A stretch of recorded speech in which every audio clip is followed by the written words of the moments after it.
Hello, அஸ்ஸலாமு அலைக்கும். இன்றைக்கி நம்ம ஒரு காலிஃப்ளவர் 65 செய்ய போகிறோம். அது எப்படி செய்கிறது அப்படின்னு சொல்லிட்டு நான் காட்டுறேன். அதுக்கு முன்னாடி ஒரு சின்ன விஷயம் சொல்லிக்கிறேன். கொடுப்பதற்கு சிறியது என்று தயங்க வேண்டாம். பெறுபவருக்கு அது ரொம்ப பெருசு. அதே மாதிரி எடுப்பது சிறிது என்று திருட வேண்டாம். இழந்தவருக்கு அது ரொம்ப பெருசு. ஓகே, நம்ம இப்போது சமையலுக்கு போகலாம். இப்போது நான் இந்த காலிஃப்ளவரை எப்படி வெட்டுறது அப்படின்னு சொல்லி காட்டுறேன். ஒவ்வொருத்தங்களுக்கு தெரியாது, அதனால் நான் இதை காட்டுறேன். இது ஈஸியாக எப்படி வெட்டுறதுன்னு சொல்லிட்டு இந்த பின்னாடியிலேருந்து வெட்டுங்க. இப்படி வெட்டினீங்கன்னா சீக்கிரமாக 5 நிமிஷத்தில் வெட்டிடலாம்.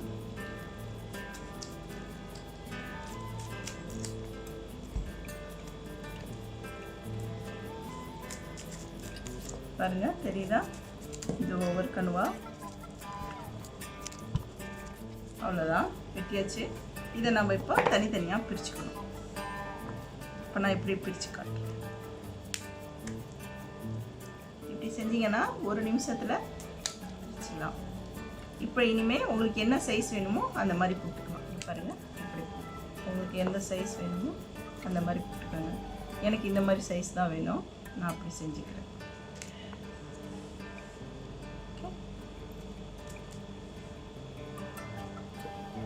அது மாதிரி ஒவ்வொரு பூவாக போட்டு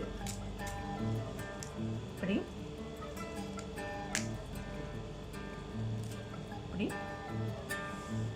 ஓகே. இதே மாதிரியே எல்லா பூவையும் பிச்சை எடுத்துக்கிறேன். இதுக்காக தான் நான் இதை காமிக்கணும்னு நினச்சேன். 10 நிமிஷம் கூட ஆகாது, ஒரு 3 நிமிஷத்தில் இதை நீங்கள் செஞ்சிடலாம். ஓகே, நான் அப்புறமா இதெல்லாம் செஞ்சுட்டு நான் உங்களுக்கு காட்டுறேன். நான் இப்போது இந்த காலிஃப்ளவரை கொதிக்கிற தண்ணியில் மஞ்சத்தூளும் உப்பும் போட்டு கொஞ்சம் நேரம் ஒரு 10 நிமிஷம் போட்டு வச்சுருந்து எடுத்திருக்கேன். நான் முதல்ல வெட்டினேன்ல அந்த காலிஃப்ளவரை தான் அப்படி செய்யணும். இல்லைன்னா உள்ளே இருக்கிற பூச்சியெல்லாம் சாகாது, அதுதான் நல்லது, அப்படி செய்யணும். அதுக்கு பின்னாடி இப்போ நம்ம ஒரு மசாலா தயாரிக்க போகிறோம். அது எப்படி செய்யுதுன்னு சொல்லிட்டு காமிக்கிறேன். முதல்ல இது கருவேப்பிலை ஒரு 2 கொத்து இருக்கும். இதை வந்து நான் மிக்சியில் போட்டு க்ரஷ் பண்ணி வச்சுருக்கேன். அதை இது போடுறேன். இது கொஞ்சம் வித்தியாசமாக நம்ம செய்ய போகிறோம். கருவேப்பிலை போட்டு கருவேப்பிலையை 2 மிக்சியில் போட்டு நீங்கள் 2 பல்ஸ் கொடுத்தீங்கன்னா இந்த மாதிரி ஆகிடும். அது மாதிரி செஞ்சுக்கோங்க. அப்புறம் 1 டேபிள் ஸ்பூன் இஞ்சி பூண்டு எடுத்துருக்கோம்.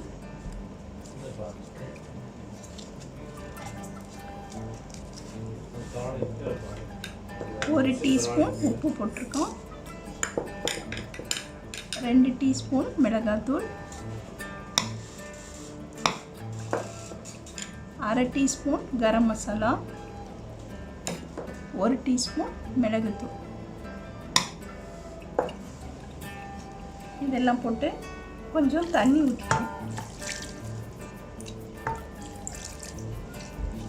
தண்ணி ஊற்றி இதெல்லாம் கலக்கிக்கிறோம்.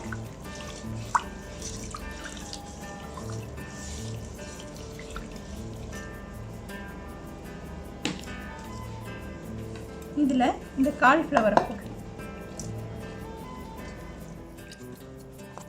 இதில் ஒரு 5 நிமிஷம் காலிஃப்ளவர்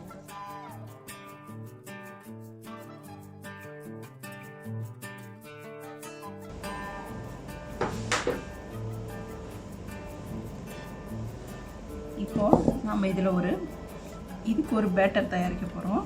அதுக்கு 4 டேபிள் ஸ்பூன் மைதா, 2 டேபிள் ஸ்பூன் கார்ன்ஃப்ளவர்,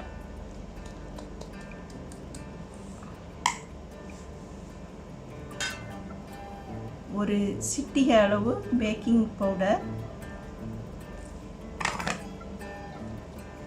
1 டீஸ்பூன் உப்பு, தூள் உப்பு போட்டிருக்கேன். கொஞ்சம் எண்ணெய் ஊற்றிக்கிறோம்.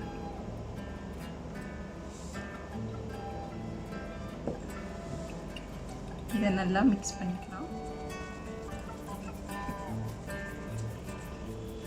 இப்போது இந்த காலிஃப்ளவர் எல்லாத்தையும் தனியாக எடுத்து வச்சிடலாம் ஒரு பிளேட்டில்.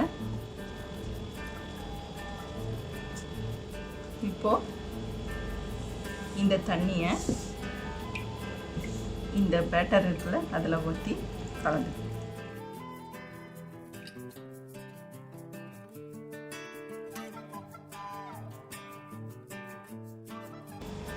ஓகே, இது தயாராகிடுச்சு. இப்போ நம்ம ஃப்ரை பண்ணிக்கலாம். இப்போது நம்ம எண்ணெய் சூடாயிடுச்சு. நம்ம இப்போ இந்த பேட்டரில் அந்த மசாலாவில் ஊற வச்சோம்ல அந்த காலிஃப்ளவரை இதில் போட்டு எடுக்க போகிறோம்.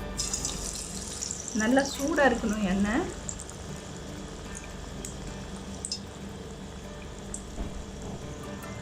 இப்படியே எல்லாத்தையும் போட்டு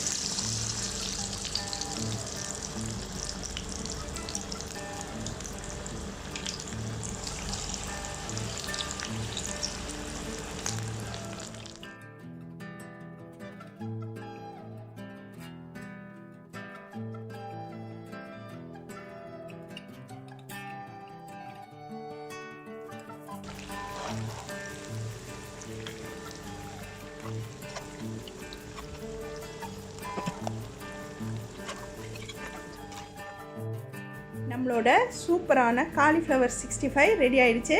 நீங்கள் இது எல்லாரும் செஞ்சு பாருங்கள். ரொம்ப ரொம்ப டேஸ்டியாக இருக்கும். பிள்ளைங்களுக்கு எல்லாம் ரொம்ப பிடிக்கும். நான் அடுத்த வீடியோவில் உங்களை சந்திக்கிறேன். ஓகே.